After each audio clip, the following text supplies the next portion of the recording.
So, good morning or good afternoon, depending on where you guys are. I want to say, first of all, thank you so much for coming in and joining this webinar. I really appreciate it when people give up their weekends to learn more about health. For the folks who I haven't had the pleasure of meeting in person, I'll tell you a little bit about myself real fast before we dive into the topic today. My name's Dr. Jason Nardi. I am a neurostructural chiropractor and functional medicine practitioner in Juneau, Alaska. I am certified by the American Board of Chiropractic Internists as well as the American Clinical Board of Nutrition. Given those little letters after my name, I treat more than just back pain and neck pain in my patients.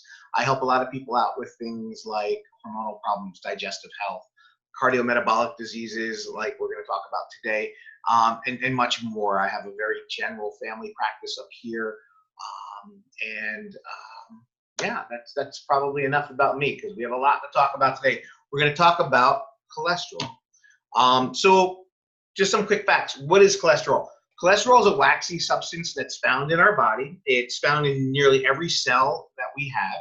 It is critical for things like digestion, hormone production, vitamin D production after sunlight. We're actually getting sunlight today here in Juneau. And it helps protect every single cell membrane in our body.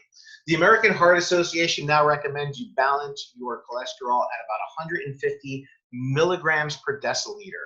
So that's, according to that old science, that unfounded science, which we're going to talk about today, it's considered a gauge of heart disease. When we measure this on labs, we also take a look at triglycerides, which are a form of sugar as well in our body. So, you know, it's bad for us, right? Cholesterol has long been vilified as the primary cause of cardiovascular disease. So numerous studies, though, have kind of disproven that over the years and refuted that hypothesis, demonstrating that cholesterol has virtually nothing to do with heart disease, at least not in the way conventional medicine has really kind of presented it. Harcombe, who's a researcher, kind of noted that the notion that there's good and bad cholesterol is also wrong. So we always talk about low density lipoprotein and high density lipoprotein, or LDL and HDL, but they're not actually cholesterol. What those are, they're carriers or transporters for cholesterol and a bunch of other things like triglycerides, which are fats, phospholipids, which make up all of our cell membranes, and proteins. So they're pretty important. So, I mean, I guess we pretty much have all heard of good and bad cholesterol. So let's move on to where these things come from, right? So the idea of this risk that we've talked about for the past 6 decades, the U.S. Dietary Advice has warned against eating cholesterol-rich foods. The claim is basically saying that dietary cholesterol promotes arterial plaque formation that leads to heart disease. We now have overwhelming evidence to the contrary, yet dogmatic thinking can be very persistent, to say the very least. After decades worth of research have failed to demonstrate the correlation between dietary cholesterol and heart disease, 2015, 2020, right? So we're in 2020 right now. The new Dietary Guidelines for Americans finally addresses this scientific shortcoming by announcing, and this is a quote, "Cholesterol is not considered a nutrient of concern for overconsumption." Basically what that means is you can't eat too much cholesterol. To this day, evidence keeps mounting showing that there's no link between the two, with that two being cholesterol and heart disease. So the first scientific evidence linking trans fats to heart disease and exonerating saturated fats was published back in 1957 by the late biochemist Fred Kummerow. Kummerow's research, unfortunately, was overshadowed by a gentleman's research named Ansel Keys, who wrote something called the 7 Countries Study, which linked saturated fat to heart disease. Later reanalysis of Keys' study revealed that the data was cherry-picked to produce this link, but by then the saturated fat myth had been well entrenched in medicine. It should be mentioned, too, that Keys, all of his research was funded by the people who invented margarine.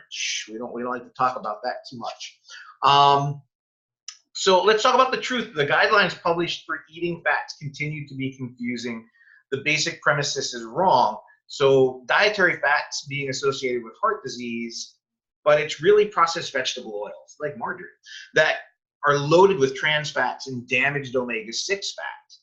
These are producing the problems, not the saturated fats. So specifically, the researchers found that adults over the age of 60 with higher LDL, low density lipoprotein, who had higher LDL levels generally live longer. Total cholesterol levels are generally not predictive of the risk of heart disease and may be absent or inverse in a lot of the studies. And few adults who experience familial hypocholesterolemia, in other words, oh, it runs in my family, they rarely die prematurely when compared to other people.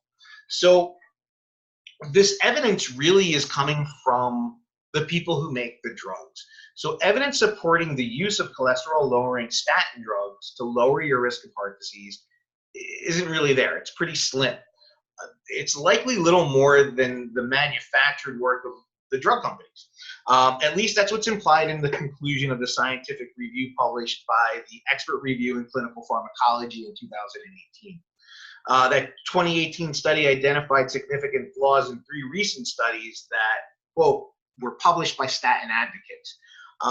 They were attempting to validate the current dogma, and the paper later presents substantial evidence that the total cholesterol and low-density lipoprotein cholesterol levels are not an indication of heart disease risk at all, and that statin treatment is of doubtful benefit as a form of primary intervention for this sole reason. So drugs.com is a website that is both a professional website and a consumer website. I use it a lot to check my patients' meds when they come in with that, you know, what we call it the brown bag of drugs, right? They have a whole list of things they're taking. I like to make sure that there's no any problems with, like, let's say, adjusting or taking a certain herb. So we use this a lot here.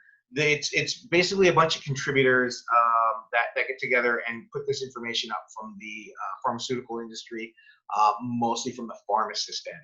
So their contributors have stated that the 35 million people on statin drugs often experience a bunch of side effects. Those side effects are liver damage, which is said to be rare, implying that ongoing liver tests aren't really necessary when you're taking statins. However, some doctors, myself included, I feel you should always have some liver tests done before you start statins, just so that you have a good baseline. The most common side effects of statins are headaches, muscle pain, low back pain, and flank pain, something I see a lot of with my statin patients. Nasal congestion and stuffiness or runny nose, difficulty sleeping, constipation, and hoarseness of voice. And just in case you needed another source to implicate statins' roles in psychiatric problems, in April 2018, a study found that lowering cholesterol levels in men could bring about changes in nerve cell membranes as well as behavior. So as we lower cholesterol, we see actual mood changes in people. Statin drugs are designed to kind of reduce cholesterol. And since cholesterol doesn't cause heart disease, the risks associated with the medication come without any benefit whatsoever. The trend for prescribing statins is concerning, particularly relevant to diabetics who are often put on statin drugs as a prophylactic because one of the long-term side effects of being a diabetic is heart disease. The common side effects for diabetics that become more prevalent, so if you're type 1 or type 2 diabetic taking a statin drug, you want to look out for these general problems, which are urinary tract infections, dizziness, partial loss of sensitivity to sensation, so getting more numbness, which is already a problem with diabetes. Diabetic neuropathies are a big problem. Distortions in the sense of taste, amnesia, and headaches. There's gastrointestinal problems that include diarrhea, indigestion, nausea, intestinal gas and constipation, abdominal discomfort and pain, vomiting, and pancreatitis.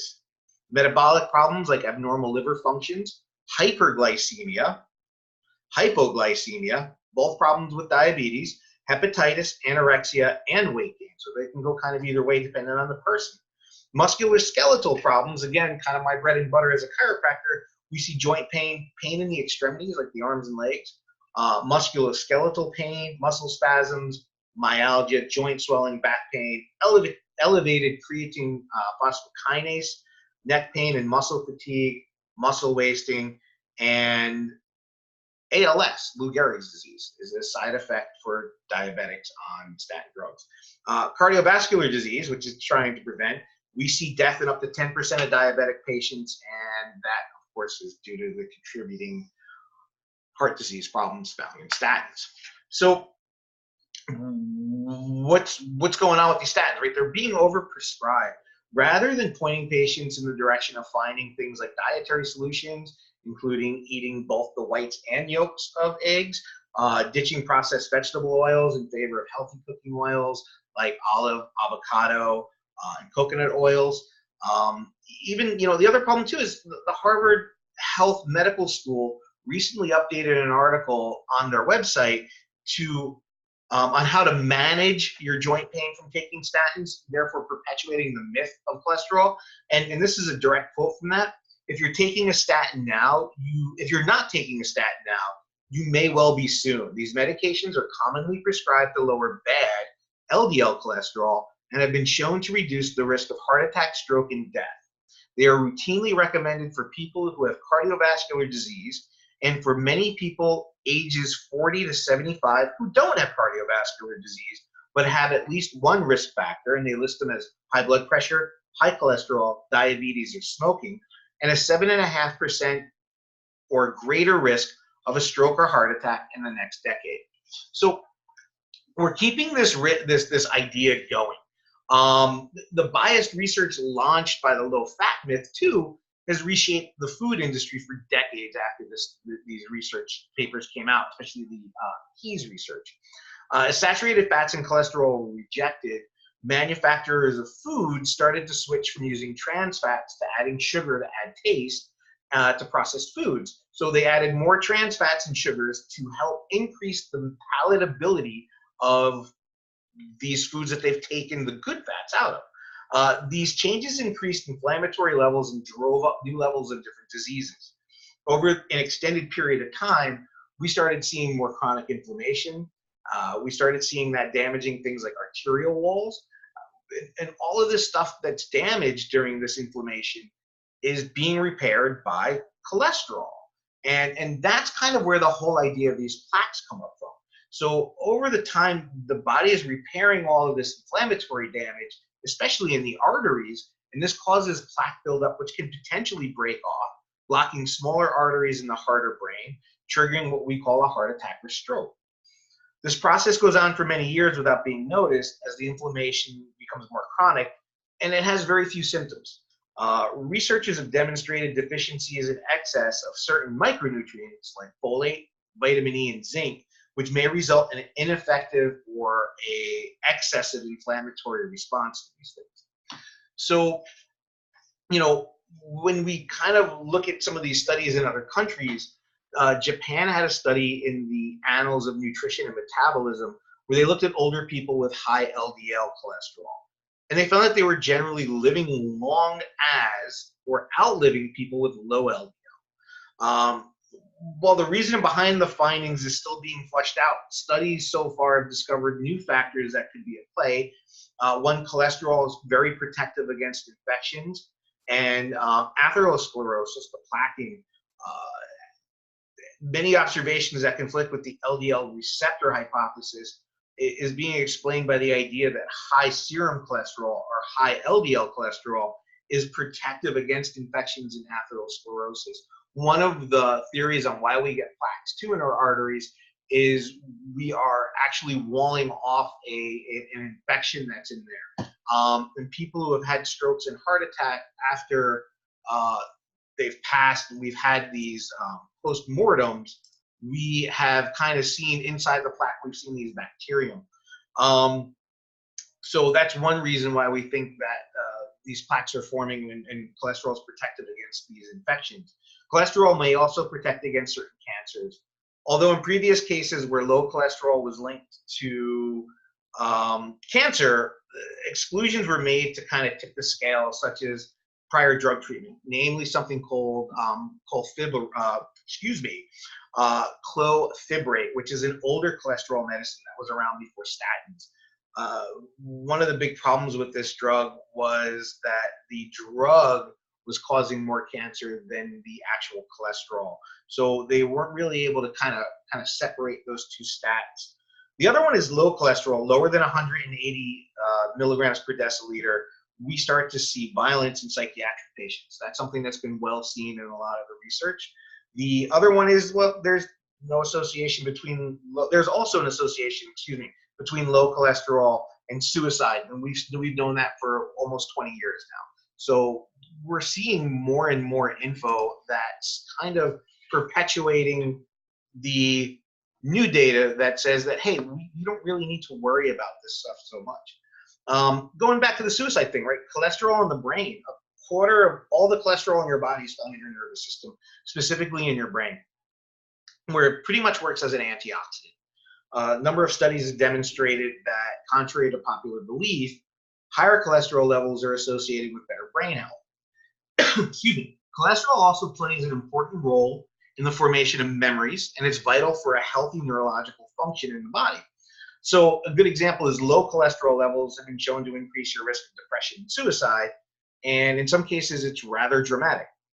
The other thing that we see too, a lot of studies have demonstrated the importance of higher cholesterol for preventing neurodegenerative diseases like Alzheimer's, for example. The other thing that we don't really talk too much about in health is iron and how this changes a lot of the metabolism in our bodies. A meta-analysis, which is like kind of a giant book report for science nerds, that was published in 2013, found that 27 of the 55 published studies have demonstrated a better relationship between iron and cardiovascular disease, with higher iron levels being linked to a higher risk of disease. So iron creates an environment that's oxidative. So we have an increase in oxidative stress, and excess iron also increases inflammation and increases your risk of heart disease. So an ideal iron level for adult men and non-menstruating women is between 50 and 60 nanograms per milliliter. You don't want that to be below 20, and you don't want it to be above 80. So when we start talking about iron, we start thinking, when we hear it, we mostly think about anemia or iron deficiency, not realizing that iron overload is actually a more common problem and much more dangerous. While your body requires sufficient iron to stay healthy, elevated levels have been linked to cancer, heart disease, neurodegenerative diseases, gouty arthritis, hepatitis C, liver disease, and a lot of other health problems. So a couple things you can do to kind of keep your iron levels in check. If they're elevated, the simplest and most effective way of lowering your iron levels is to donate blood. If you can't donate for any reason, there's something called therapeutic phlebotomy. Basically what this does is you're donating blood and that blood's flushed away. It's non-usable. That effectively eliminates excess iron in the body. And it might take several treatments. It could take months for certain people who have certain hereditary iron diseases as well. Some factors that contribute to excessive iron: cooking in iron pots and pans. Right, everybody loves their cast iron. I love my cast iron pan. But specifically, cooking acidic foods in these types of pots and pans cause even more iron absorption. Regularly eating processed foods such as cereals and white breads that are fortified with iron.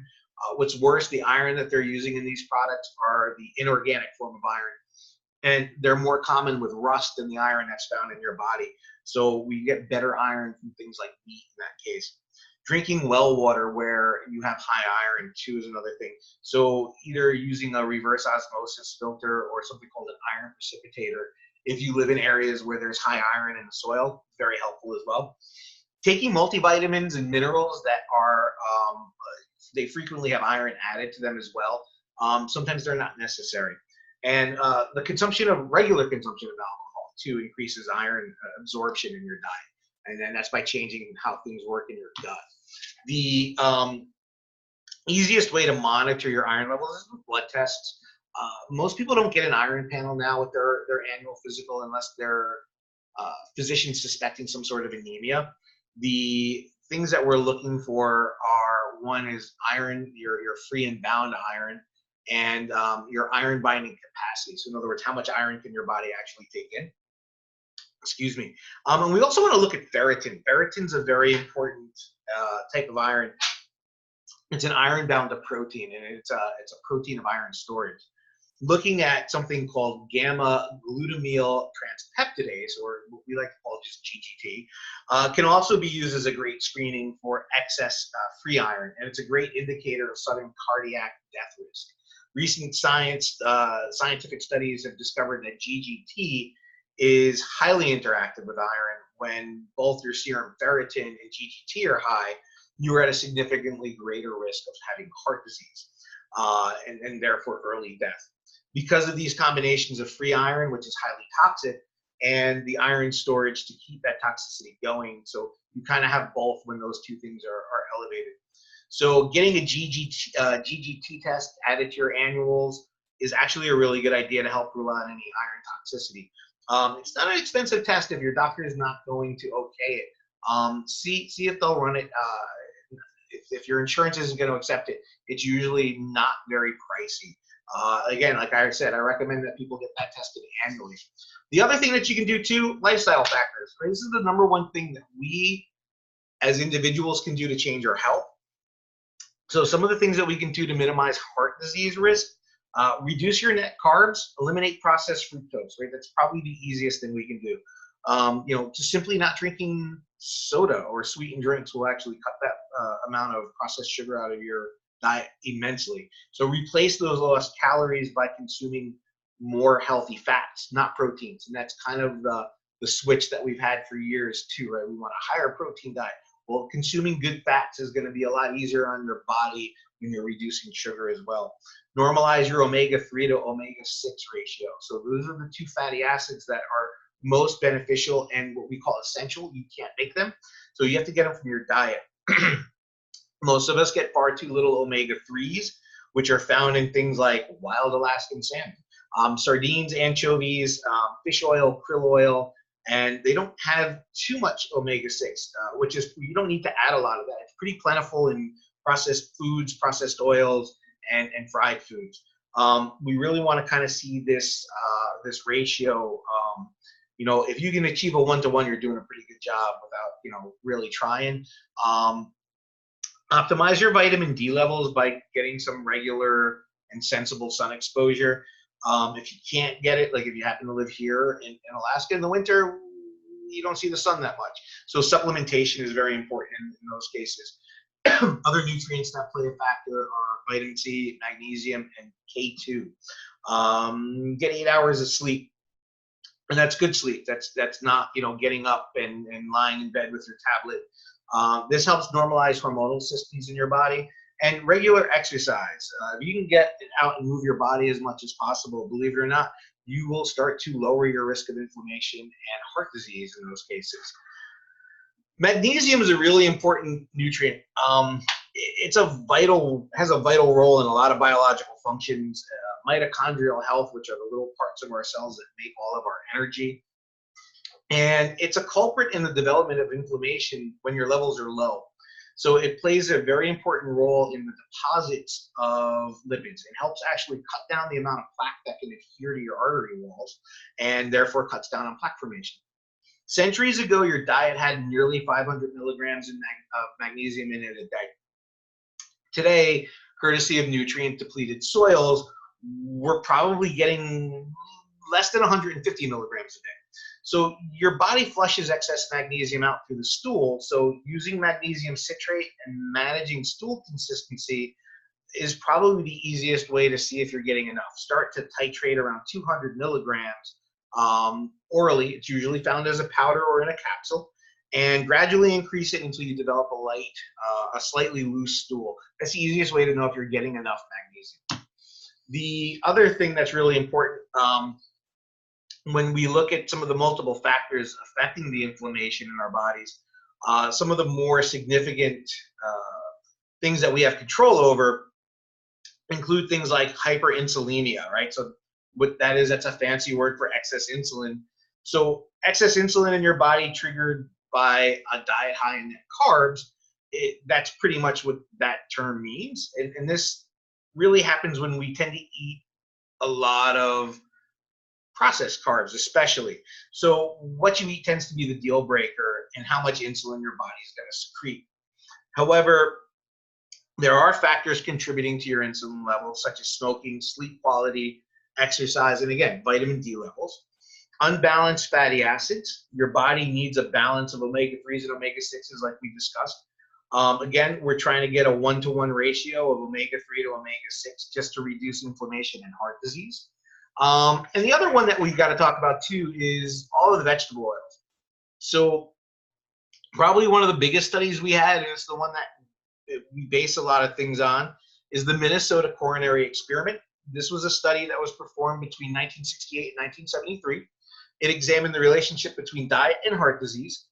The results were left unpublished for almost 40 years, 43 years. 2016 is when they came out. When they accidentally were discovered, they ended up in the British Medical Journal. The analysis of the data that was collected revealed lowering your cholesterol levels through dietary interventions did not reduce your risk of coronary heart disease. So the researchers found that every 30-point drop in total cholesterol, there was a 22% increase in the risk of death from cardiac disease. So a multi-year study found that lowering cholesterol increased your risk of sudden cardiac death. So upon autopsy, the group eating vegetable oils and the group eating saturated fats had the same amount of atherosclerotic plaques in their arteries. But the group eating saturated fats experienced nearly half the number of heart attacks as the group eating vegetable oils. So, you know, we're always kind of told like, hey, it's like cooking canola, it's better for you. Not necessarily. The information we covered was quite a bit, so I'm going to actually unmute before we wrap this up and take any questions. But I'm going to pause the recording, so give me 1 sec while I do that. I figured that one out.